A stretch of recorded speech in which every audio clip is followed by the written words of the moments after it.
Jadi lu setuju dong kalau forex, kalau seperti itu, forex adalah judi, betul kan? Iya. Oh, oke.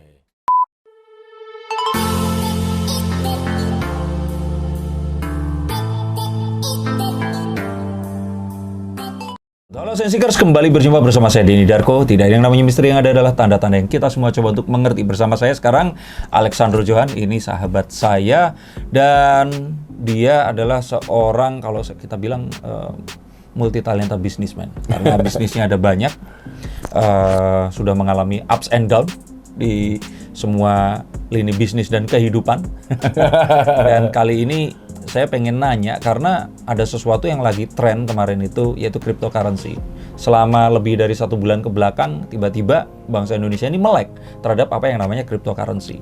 Nah, tapi kita bicara tentang cryptocurrency, ini sebenarnya adalah mata uang yang maya, dunia maya, nggak ada fisikalnya. Seperti Bitcoin itu kan nggak ada fisikalnya kan? Betul. Nah, rasanya nggak elok kalau kita ngomongin itu tanpa kita bicara tentang ya mbahnya mata uang kripto ini, ya mata uang ya kartal yang sebenarnya ada, betul kan? Tapi kan yang diperdagangkan itu dalam bentuk valuta asing atau Betul. foreign exchange. Foreign Atau kita exchange. bilangnya forex. Oke. Nah, karena since Alex ini sekarang juga sedang membidani sebuah apa ya, kayak lembaga yang mengajak orang-orang untuk belajar tentang ini ya, berdagang forex ya, yes. atau bisnis forex, kita pengen nanya. Oke.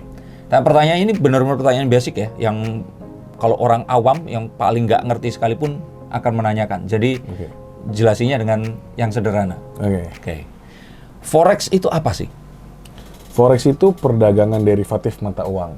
Oke. Derivatif itu apa berarti? Derivatif itu adalah perjanjian bilateral. Jadi gini. Nah ini. Bilateral dua pihak loh ya berarti ya? Iya, dua pihak. Jadi gini. Kalau jadi dalam trading forex, ini saya harus jelasin skema dari awal orang masuk uang sampai ke proses perdagangannya untuk dapat apa maksudnya dengan kontrak bilateralnya itu. Iya. Gitu. Atau gini deh, paling sederhana dulu. Forex itu berarti orang itu apa yang didagangin? Yang didagangkan nilai mata uang. Nilai mata uang. Ya. Nilai mata uang itu apa berarti? Nilai mata uang. Nilai itu value. Jadi nilai mata uang itu, contoh misalnya, hari ini dolar 13.000, berarti nilai $1 adalah 13.000. Oke. Saat dia menaik jadi 15.000, berarti kita kan bisa mengambil keuntungan dari situ. Kalau kita tahu peluangnya di situ. Selisihnya 2.000 tadi. Selisih 2.000 tadi. Oke. Kalau kita tahu harganya bakal naik. Oke, sebentar. Itu menjadi sebuah spekulan kan? Oke, berarti kita itu mencoba untuk membeli sesuatu di harga yang murah. Untuk berharap kita nanti bisa jual di harga yang lebih tinggi. Untuk mendapatkan Margin profit. margin profit. Itu namanya forex. Itu bisa dibilang forex. Karena yang dibeli adalah nilai mata uangnya ini tadi. Iya. Jadi nggak ada komoditas yang akan diperjualbelikan. Ya, tapi kenapa dibilang derivatif? Karena kita tidak against market. Kita against namanya pedagang pasar. Itu kalau di aturan di Indonesia. Kalau emang aturan di tempat lain apa yang berbeda? Kalau yang berbedanya ya kadang-kadang kalau di luar itu tidak harus ada pedagang pasar. Jadi kalau gini, kalau broker atau pialang perusahaan berjangka di Indonesia, mereka harus lempar ke bursa kan. Bursa itu ada JFX, ada ICDX. Lalu di dalam bursa itu ada yang namanya pedagang bursa atau liquidity provider. Oke. Atau LP kita bilangnya. Nah, tradingan si nasabah-nasabah ini itu adalah mereka melawan pedagang pasar. Yang di Indonesia? Di Indonesia, ini yang resminya. Oke. Nah, kalau yang di luar, karena broker luar ini banyak dan tidak semuanya ada dalam regulator-regulator tertentu, jadi bisa saja kita trading langsung melawan brokernya atau si pialangnya. Oh, oke. Jadi yang dimaksud against market itu, kita itu nggak boleh trading dengan si pialang. Tapi kita harus langsung ke market, seperti itu. Nggak, kita trading lewat pialang, karena pialang kan yang punya izin. Untuk bawa ke market? Untuk bawa ke pasar, ke pedagang pasar. Oke, tapi kalau di luar negeri, itu dibolehkan kita cuma berdagang ke pialang, seperti itu? In some countries yes. Oh, oke. Jadi itu balik lagi tergantung dengan peraturan negara-negara tersebut sendiri gitu. Nah, masalahnya the thing is banyak juga kejadian, contoh gini. Saya punya misalnya ya, ini saya nggak punya. Saya bikin broker karena saya lihat bikin perusahaan di negara A izinnya mudah keluar. Oke. Saya bikin usaha di negara A, saya tidak ikutin regulator perdagangan berjangka di negara itu, lalu saya jualannya negara B. Itu nggak boleh? Bukan nggak boleh, justru inilah yang sedang sering terjadi hari-hari ini. Coba ulang lagi. Berarti saya bikin perusahaan di negara A, walaupun A. saya bukan warga negara A nih. Yes. Mungkin karena regulasi untuk membuat perusahaan di sana mudah. Oke. Oke. Lalu saya bayar white label di MetaTrader 4. White label itu berarti kan kita Platform. ya yang apa namanya ya platform tapi ya atas nama kita dan orang nggak akan mempermasalahkan karena nggak akan nanya itu punya siapa gitu Ya. kan. Nah, lalu kita daftarkan white label platform di Meta 4 itu, saya jualannya negara B, Oke. negara lain. Ha-ha. Yang juga mungkin bukan negara saya gitu. Berarti kita mengikuti regulasinya negara B. Enggak juga. Karena saat kita nanti di negara B, kita bilang bahwa ini broker di negara A. Tapi negara A tidak akan pusing kita ngikutin regulasi apa enggak, karena kita juga nggak jualan di negara A. Akhirnya kita jadi we on the roll kan. That company will on the roll gitu. Iya, iya. Nah, ini yang berbahaya sebenarnya yang Emang ada? Oh ya, banyak sekali. Oh. Banyak sekali dan ini terjadi di sekitar kita gitu. Oke, ya, sebelum masuk ke sana tuh yang pengen ditanyain lagi, balik lagi ke forex, berarti untuk orang awam di sini. Sebenarnya itu sesimpel mendapatkan keuntungan dari selisih perdagangan mata uang. Yes. Oke. Karena kalau misalkan saya dagang misalkan ini liquid vape nih. Saya beli liquid vape ini pasti dari produsen kan? Betul. Misalkan ini let's say 500.000. Saat saya jual ke kamu ini 550.000, berarti untung saya kan 50.000. Nah, tapi kan ini pun uang ini tadi harus saya tukarkan dulu untuk bisa jadi dolar atau jadi apa kan. Nah, tapi kalau seperti ini nggak usah ada komoditinya, tapi kita langsung beli saja. Dan karena ada kebutuhan orang yang mau beli dolar, kita akhirnya bisa jual dolar itu tadi seperti itu. Ya. Atau kita semudah ya itu tadi, kita pergi ke kantor money changer, kita beli rupiah, lalu kita spekulasi, rupiah dalam berapa waktu ini akan naik 2.000 misalnya. Bisa kita beli di 13 dan benar ternyata sampai 15.000 kita jual, berarti kan kita dapat spread margin profitnya 2.000 rupiah per $1. Dan spirit yang sama itu dengan cryptocurrency pun seperti itu. Nah, bukan perdagangannya saja. Iya. Iya dong. Kalau misalkan Bitcoin saya, harga berapa? Saya berharap beli Bitcoin harga misalkan 100 juta dengan harapan besok naik jadi 150 juta. Betul dong?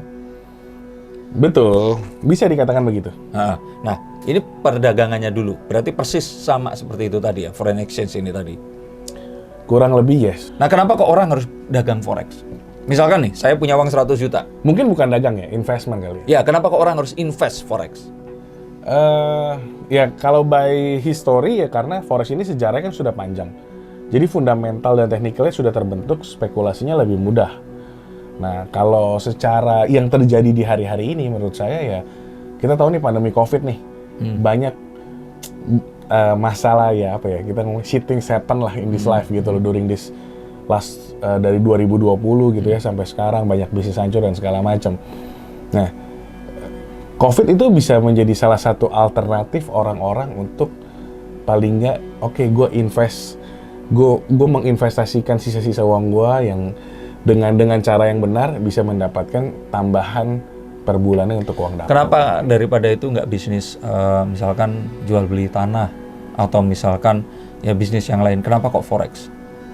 Kita ngomong dalam kondisi pandemik or? Ya sekarang pandemik. Oke, kalau dalam kondisi pandemik ya simpelnya harga tanah anjlok kan. Even forex, orang mau jual murah pun nggak ada yang mau beli. Oke, kalau forex? Forex ya tetap berjalan normal. Tetap ada selisih itu tadi. Nah gini, dapat selisih atau enggak kan balik lagi mas. Berdasarkan si fluktuatifnya. Spekulasi kita dulu. Benar nggak spekulasi yang kita buat? Artinya kita membaca tren. Iya, membaca trennya dulu. Jadi gini, saya punya rupiah, saya mau tukar ke dolar nih. Harga saat ini 13.000. Saya berspekulasi naik 15.000. Makanya saya tukar ke dolar dong. But apa yang akan terjadi kalau ternyata harganya turun jadi 11.000? Ya, saya lost money. Oke, berarti pitch dari Alex ini adalah kenapa harus bisnis forex? Karena pergerakannya lebih mudah untuk diprediksikan, betul? Betul. Dibandingkan dengan bisnis yang lain yang lebih spekulatif. Betul, dan tidak terganggu oleh COVID. Oke. Terus bisa dipelajarin. Orang bisa gitu. Problemnya adalah banyak banget orang tuh terjun ke forex nih mas. Gue tuh gini loh, gue ngeri tuh saat gue bilang sama orang, ayo investasi di forex. Lalu terjadi seperti orang-orang market yang selama ini terjadi. Mereka beneran masuk ke forex, tapi mereka nggak pernah belajar. Sorry ya, dengan bodoh-bodohnya mereka taruh uangnya kepada pialang, terus suruh orang yang mereka nggak kenal trading, yaudah nih lu tradingin aja gitu. Bayangin nggak sih mas, lu punya duit nih, lu nggak kenal sama gua, lu suruh gua kasih gua duit itu ke gua, nih lu tradingin aja. Ya gua juga nggak punya sense of belonging of this money kan. Oke, itu satu hal bahwa orang kebanyakan sekarang ini dengan buta mempercayakan sejumlah uang ke seseorang dengan harapan dia memperoleh return. Oke. Nah, tapi pada kenyataannya sebenarnya adalah ya nggak cuma satu hal itu saja. Bahwa ya kalau lu memang mau invest, ya better you know the stuff gitu loh. Lu belajar, lu tahu. Dan dengan belajar lu akan tahu bahwa ya itu tadi bukan berarti misalkan lu ikut kelas tentang bagaimana cara mendapatkan wanita, terus lu digaranti pasti akan dapat cewek, betul kan? Iya kan, bisa jadi ternyata memang ada banyak faktor yang akan menyebabkan lu nggak dapat cewek, atau lu malah dapat banyak, atau kalau nggak dapat sama sekali. Betul. Atau dapatnya cowok. Ya kan, tapi maksudnya di sini adalah just to be clear, dua, berarti kan satu, jangan sampai kita itu menginvestkan sesuatu dan kita memasrahkan ke orang lain tanpa tahu ini uangnya akan diapain. Jadi sebaiknya kita benar-benar tahu dari hilir sampai hulu ini mau diapain. Itu yang selama ini itu gue selalu berusaha gaung-gaungkan gitu. Oke. Kedua, kalau seandainya memang ya itu tadi uang ini diberikan dan sebagainya, berarti walaupun seorang Alex nggak akan jamin pasti untung. Nggak akan jamin. Sebenarnya yang akan menjamin keuntungan atau tidak itu adalah ya dirinya sendiri dengan dia mempelajari itu tadi berarti. Iya. Dan bahkan sebenarnya pada aturan Bapepti itu apa? Badan Pengawas Perdagangan Berjangka Komoditi. Oh, dia mengawasi untuk dia mengawasi perdagangan berjangka dan komoditas. Itu termasuk di perdagangan berjangka dan komoditas berarti ya? Nah, forex itu perdagangan berjangka. Jadi nggak ada orang yang akan bisa menjamin itu tadi berarti? Iya, balik lagi. Gue mau bilang bahwa ada undang-undangnya jelas bahwa Bapepti itu melarang menjanjikan profit atau fixed income. Boleh gue buka pasalnya? Entar aja, tapi maksudnya sekarang gini, emang sebanyak apa orang yang akhirnya sukses dan jadi kaya raya dari trading forex? Coba ceritain. Pribadi lo ya, bukan perusahaan lo ya. Kalau perusahaan trading ya udahlah.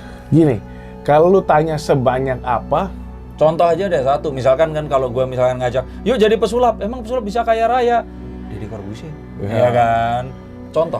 Jadi gini, gue akan bilang secara jujur, kalau ditanya banyak nggak sih hari-hari ini orang yang jadi kaya gara-gara forex? Gue rasa sangat sedikit. Kenapa? Karena begitu banyak orang masuk ke industri forex tapi tidak belajar, itu aja masalahnya. Emang kalau belajar, apa yang akan membuat dia ini lebih aman, lebih kaya, atau lebih apa? Gini mas, misalnya nih, kebalik nih ke pesulap. Lu terjun sebagai pesulap, oke? Terus lu ke toko sulap nih. Nih lu kartu sulap nih, otomatis lu begini berubah gitu atau gimana lah kartunya misalnya kan? Iya, ngerti. Maksudnya kan berarti kalau gua nggak belajar dengan bener, siapa tahu nanti pas gua menggal orang, kepenggal beneran. Ya kan? Gua nusuk orang harusnya selamat, itu ketusuk beneran. Gitu. Even worse than that, lu tidak bisa menjadikan diri lu sebagai pesulap bahkan. Nah, oke. Karena lu hanya doing tricks yang, nih lu cepet dah. Dan saat lu ditanya, ada trik lain?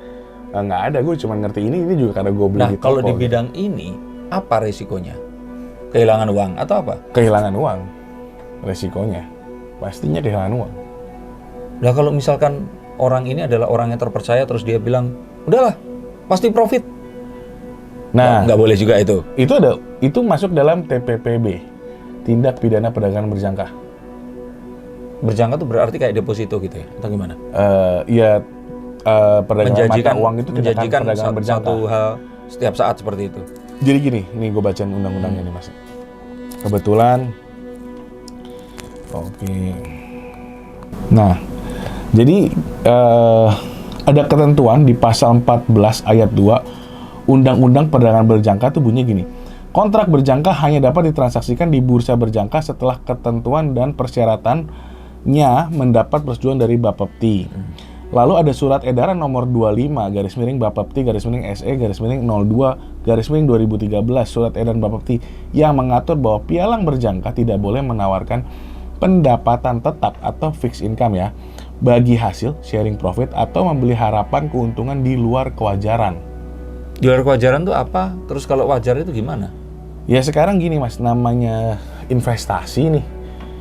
Kalau hari ini kita taruh duit Rp10.000 jadi 100 juta, kayak nggak wajar banget kan gitu kan. Kalau 1% per hari? Kalah itu si Dimas Kanjeng ya kemarin. Kalau 1% per hari? 1% per hari, make sense. Berarti Karena 30% per bulan? Iya, in the real life kan kita juga bisa, dengan bisnis kita bisa menghasilkan 1% per hari dari modal dong. Oke, kalau seandainya nih misalkan, lu tanam duit ke gua janjiin segitu. Ini kan berarti gua putar di tempat lain. Lah, ini gua belum untung, tapi udah pakai duit gua kasih dulu ke lu. Nah, sebenarnya gini. Itu fair dong? Nah, itu jadi akan jadi masalah begini, Mas. Saat lu mengajak gua untuk menanamkan uang gua di lu harus punya izin OJK, crowdfunding.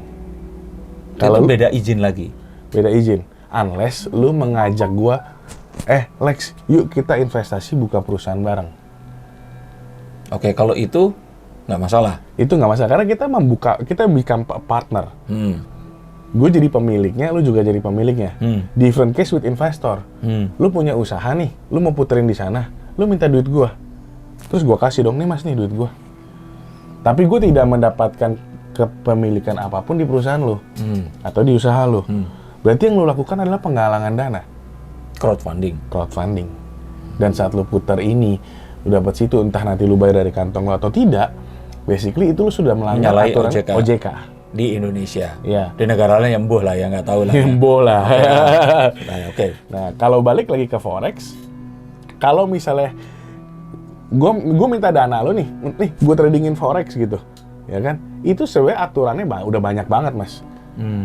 Kayak gitu loh. Jadi gue nggak boleh menjanjikan lu gini. Saat gue meminta dana lu untuk gue tradingkan forex, pertanyaan gue punya izin pialang nggak? Kalau tadi di OJK harus ada izin penggalangan dana. Oke, karena lu beralasan ini adalah perdagangan berjangka forex nih. Lu punya izin pialang dari Bapepti nggak? Iya dong. Nah, saat lu tidak, berarti kan saat gue bukan pialang dan gue menarik dana investasi dari lu. Crowdfunding jadinya. Crowdfunding. Ataupun gue melanggar undang-undang Bapepti. Bahwa gue menarik dana masyarakat dengan alasan perdagangan berjangka tanpa gue memiliki izin. Oke, ini yang patut diketahui oleh orang-orang ya berarti. Betul. Ya, tentang itu tadi. Nah, berarti kalau orang ini, dia menginvestkan sesuatu, sebaiknya memang dia invest sendiri. Sebaiknya. Dan saat dia invest, dia harus tahu cara memainkan sendiri juga. Harus mempelajarinya. Oke. Kalau harus mempelajari, artinya ada chance atau opportunity lain yang dia nggak harus main sendiri. Dengan bantuan apa? Robot itu tadi atau gimana? Nah, gini. Kan ini lagi happening banget nih, kalau kita ngomong soal robot trading nih ya. Ya, BitRexGo yang paling sering didengar. Waduh, sebut merek nih. Ya, emang kenapa? Gua kan bebas-bebas aja. Kalau lu kan orang perusahaan. Gua kenal banyak sama orang BitRexGo. Lah memang iya, maksudnya. Tapi itu yang gua denger gitu. Gua kan orang awam di sini. Okay. Nah. Banyak loh mas yang lebih happening sekarang. Oh betul, tapi maksudnya robot itu apa sih sebenarnya? Jadi gini. Oke, kita ini pembahasannya agak panjang nih. Jadi robot trading forex, nah itu sebenarnya gini, bukan robot yang mechanical robot seperti ini tiba-tiba gerak. Ini gua taruh di sini gara-gara kita mau bahas robot tadi. Oh gitu, tapi dia nggak ada mechanical baterainya. Oke, nah cuman robot di sini yang dimaksudkan sebenarnya gini kan, robot itu kan tidak harus berwujud fisikal, tapi once it makes you some automatization things, maksudnya apa ya? Ya pokoknya saat itu menjadi sebuah sistem otomatisasi yang mempermudah lo, itu menjadi sebuah artificial intelligence atau robot. Nah, in trading robotnya itu hanya berupa software, bukan physical. Oke. Apps lah ya. Apps. Nah, paling nggak gini, boleh nggak sih pakai robot? Boleh banget. Tapi paling nggak lu belajar dulu gitu. Lu tahu dulu nih, duit lu itu lu taruh mana dulu paling gampang, dari mana ke mana, siapa yang dagangin, kok kalau lu profit bisa dibayar, kalau lu loss duit lu lari kemana, harus tahu dulu. Iya dong, kalau enggak nanti lu akan bilang apa? oh robot penipu lah atau apalah ya kan. Lu akan bilang, kenapa banyak orang bilang forex ini judi? Gue cuma simpel ngomong, ya lu nggak ngerti perdagangannya kemana gitu. Palingnya gini, saat lu tahu dan lu yakin dengan performance sebuah robot tertentu, ya lu go ahead, silahkan pakai. Oke, forex itu judi. Menurut lu gimana? Enggak. Karena gini, lu nggak bisa nentuin menang atau kalah. sekarang lu buka usaha, lu bisa nentuin pasti untung nggak? Oke, itu tapi kan jawabannya lu kasih dengan pertanyaan lagi. Nah, kenapa kok lu sebut itu nggak judi? Jadi Karena gini, kalau oke. Contoh nih ya, ini kita boleh ngomong terbuka ya di channel ini. oh ya boleh, orang gua sebut Bittrex juga dari tadi. Misalnya gue ngomong nih, kalau lu ngomong judi, contoh misalnya main bakarat. Main bakarat lu cuma pilih player atau banker. Dan lu tidak bisa melakukan apapun, pokoknya lu cuma bisa terima hasil 30 detik ke depan yang menang itu banker atau player. Oke. Udah harga mutlak. Lu main bola, lu bisa menspekulasi dong. Oh Dengan nih kekuatan pemain. Barcelona Ya. lawan Real Madrid nih kurang lebih begini, by history begini segala macam. Lalu lu melakukan sebuah spekulasi. Betul ya? Saat lu melakukan spekulasi, tapi kan abis itu lu pasrah. 90 menit ke depan entah Barcelona atau Real Madrid yang menang, udah itu hasilnya hasil mati. Tapi judi juga kan itu. Itu judi. Nah, sekarang kalau forex gini, lu melakukan spekulasi harga nilai harga nilai euro terhadap dolar. Lalu lu misalnya buy, saat lu buy, lu kan spekulasi bahwa ini harga naik, ya kan? Tapi ada waktu nggak yang menentukan di mana lu harus selesai di situ? Ya kita sendiri. Ini kita sendiri. Di forex itu tidak ada batasan waktu. Di forex yang benar ya. Iya. Karena banyak yang mengaku-ngaku forex, cuman ngasih waktu 30 detik. Oh ada seperti itu. Ada. Oh. Boleh sebut merek. Boleh. Oh. Sebenarnya bukan aja, namanya itu adalah binary trading dan itu bukan forex, jadi jangan salah. Binary trading itu bukan forex. Oke, tapi lu no comment tentang itu apa ya? Lu nggak bilang kalau itu judi atau apa, tapi itu bukan forex. Menurut gue itu judi. Menurut gue gini, apa bedanya lu main bakarat, lu cuma bisa pilih player atau banker 30 detik kemudian lu pasrah sama hasilnya, lu win or loss. Berarti Kan sama aja, lu buy atau sell, mau harga naik atau turun, 30 detik ke depan, ayo harga naik atau berarti turun. yang membedakan antara judi atau tidak itu adalah free will kita. Nah, lu punya free will kapan lu cut loss, kapan lu take profit. Lalu saat harga turun, lu harus cut loss nggak juga. Dalam forex itu, ada namanya teknik martingale, ada namanya teknik averaging. Itu strategi. Strategi. Jadi gini, lu nge-buy, oh ternyata harga masih turun, tapi lu bisa spekulasi, oh gue liatnya sih sebulan ke depan naik. Boleh-boleh aja. Lu mau tahan sampai setahun itu harga? Boleh-boleh aja. Lalu lagi turun, gue mau tambahin lagi satu lot di bawah nih biar naiknya cepet. Okay. Atau itu namanya averaging. Bahkan, gue mau kali lotnya di bawah. Jadi saat gue buy satu lot, kalau harga turun, di bawah gue mau buy 2 lot, harga naik 2 kali lipat. Itu namanya martingale. Nah, ini menurut gue, ya kalau judi kan nggak gitu dong. Iya. Selalu ada limit waktu yang dimana menentukan lu udah harus loss di sini. Iya. Ini, kalau ini pendapat gue ya. Iya. Di luar konteks ya, ada yang kadang-kadang kan membawa ke ranah yang gue malas bahas sih. Itu masalah agama lah atau apapun itu gitu loh. Simpelnya sih kalau menurut gue, pandangan gue, ini menjadi tidak judi karena hal itu. Oke. Berarti forex itu sebenarnya bukan judi. Menurut Karena lu pandangan masih gua. punya otoritas untuk lu mau tarik, mau tahan, atau Yes. mau keluar. You have atau full stay. authority of your own money ya. Ya, oke. Nah, tapi permasalahannya orang karena dia itu nggak ngerti, dia pasrahin ke orang lain untuk melakukan ini. Dan itu jadi masalah. Oke, karena orang ini pun pasti punya satu kepentingan sendiri motifnya. Betul. Nah, tapi rata-rata saat itu diserahkan kepada robot atau sistem yang memang itu adalah satu sistem yang ya kita operasikan, otomatis ya sistem itu bekerja atas ya kepentingan kita.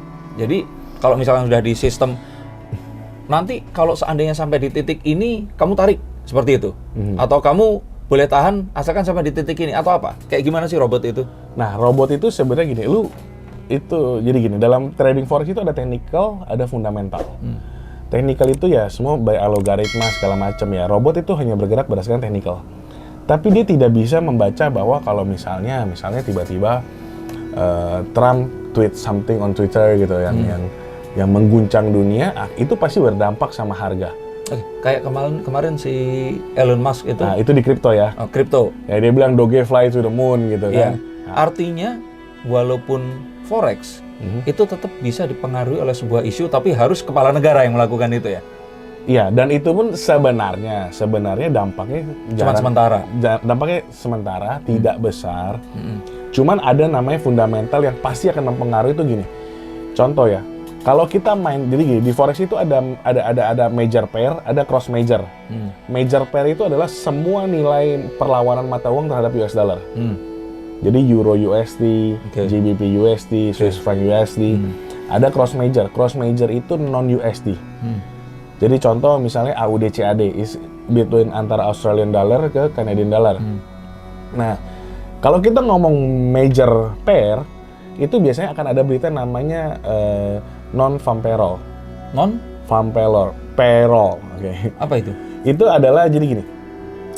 Pembagian ini kalau gua nggak salah ya, pembagian gaji pembagian gaji di luar hasil dari peternakan. Pertanian. Oke. Oh kayak gitu di Amerika. Nah, saat terjadi non-farm payroll itu kan USD gila-gila tuh. Non-farm payroll. Okay. Nah, itu pasti akan berdampak terhadap nilai USD. Lalu fundamental kedua yang biasanya sangat mempengaruhi harga itu adalah FOMC. Itu press conference-nya The Fed sebulan sekali. Berarti itu adalah gunungnya ya, nanti pas harus kita benar-benar dengar, karena dia ngomong apa itu pasti akan affecting the market. Iya, dan itu pretty much sangat affecting. Itu yang akan berasa gitu loh. Oke. Pergerakan di chartnya itu udah bisa ini gitu. Oke. Nah, itulah kenapa forex sampai sekarang ini masih diminati, karena relatif lebih terprediksi. Dan kita memang memiliki otoritas untuk melakukan itu tadi ya. Nah, tapi kalau balik ke robot lagi tadi, robot tidak bisa baca fundamental. Oke. Nah, jadi sebenarnya kalau speaking about robot, yang gue mau bilang adalah menurut gue ya, sampai hari ini yang real robot ya, yang real trading, gue nggak mau ngomong yang fake trading, yang trading tipu-tipu halu-halu gitu. Menurut gue yang real trading sampai hari ini gue belum menemukan ada robot yang murni robot 100% by system algorithm itu hasilnya bagus. Menurut gue masih harus ada campur tangan manusia untuk kontrol itu. Karena sekali lagi robot tidak bisa baca fundamental. Oke. Nah, ya wes, kita berhenti di titik ini. Dan berikutnya yang pengen gue obrolin adalah tadi, kalau real trading dan tipu-tipu. Apa yang disebut tipu-tipu kita akan ngobrol lagi. Tapi at least sekarang gue tahu, oke, forex itu bukan judi. Dan sebenarnya permasalahannya tinggal apakah kita mau belajar atau enggak. Karena kalau nggak belajar, ya jatuhnya forex itu judi, betul nggak? Betul. Karena memasrahkan ke orang lain. Ya, when you don't know that shit, gitu ya, terus lu taruh duit, lu hajar tembak asal buy atau sell tanpa lu spekulasinya ngasal gitu, ya itu jadi judi kan? Dan forex adalah judi. Jadi lu setuju dong kalau forex, kalau seperti itu, forex adalah judi, betul kan? Iya. Oke. Nah, tapi artinya bisnis yang lain pun, misalkan anggap aja, jual beli Al-Quran, tapi kita pasrahin ini ke orang untuk itu Al-Quran just commodity. Tetap aja kalau ternyata bisnisnya memasrahkan ke orang lain dan kita nggak tahu, ya judi juga dong. Mas, saya kebetulan non-muslim ya. Saya cabut dulu ya. Ya, tapi saya di demo oleh para ormas. Tapi intinya adalah apapun itu, apapun perdagangannya, itu sebaiknya kita harus tahu dan belajar. Betul. Karena kalau enggak, ya jatuhnya tetap judi. Yes. Oke. Kita akan dengar lagi berikutnya apa sih yang disebut perdagangan tipu-tipu. Saksikan sebentar lagi.